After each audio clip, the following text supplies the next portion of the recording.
The Kingdom Hearts series is known for having some insanely great boss fights, whether it's the boss's difficulty or sheer mechanical prowess that makes you really test your reaction and memorization, or the boss's ability to make you hype beyond belief, or a boss that makes you suffer, not because it's difficult, but because, man, why are they making me fight some of my favorite characters in Aqua or Xion? Nomura, please.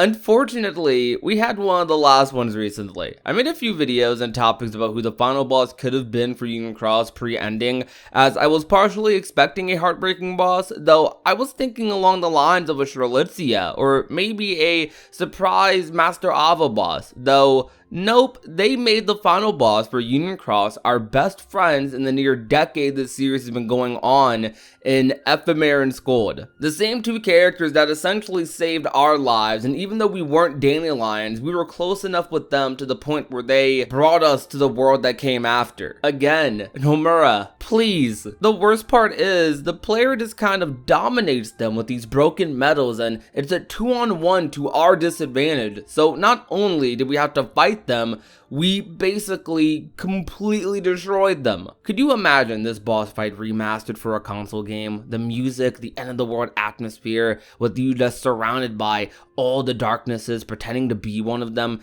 breaking your closest, most trusted friends' hearts, but all in the attempt to save them, and at least one-up some of the darknesses at the sacrifice of yourself. Man, this whole fight with the player, Ephemer, and Scold was so sad. It had so many different emotional layers to it, with Ephemer piercing the player with a beam of light, doing almost exactly what the darknesses wanted in opening a portal, and Ephemer just carrying Skull's hurt body into the Ark after the fact so they can return to the real world. After this tragic event, they then see the destruction of the world they used to hold so dear right after basically destroying one of their closest friends, and then they go back to their arcs again to escape the calamity, and Scold is just crying, and it just hits hard. Like, why did they have to make us go through this? In Scold and Ephemer's case, with Scold most likely being Subject X, they didn't even get to see each other again. Scold's final words to Ephemer being, "I'm glad I don't have to face the end alone." This game's finale really just wanted to shred your heart to pieces. Even though it was through this mobile game, you could feel the emotion and from the dialogue and everything that led to this moment for the trio that is the players Scold and Ephemer. It's just tragic. It's even more tragic than the Birth by Sleep or Days trio to a degree, because we at least got to see the Days trio and Birth by Sleep trio reunite. Their stories had some sort of happy ending. For these guys, there is not really a true happy ending for them necessarily. Maybe for the world, yes, and they did things that would help out and guide the next generation, but for them, just the three of them, not really. For these guys, they aren't going to meet again, not even close to in the same way, unless it's in parting, because the player is gone and reincarnates into Xehanort.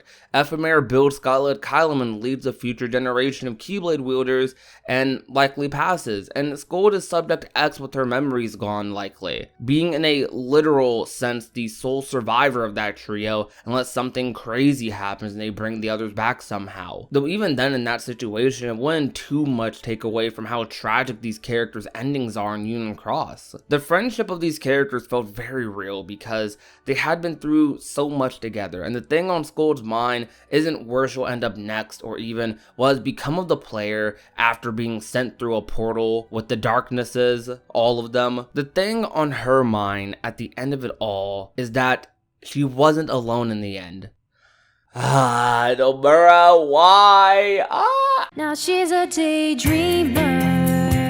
She's always thinking about him. No more room in this picture for you to fit in. Now she's crying on the phone, telling you she's not good enough for him. When you think that she is perfect,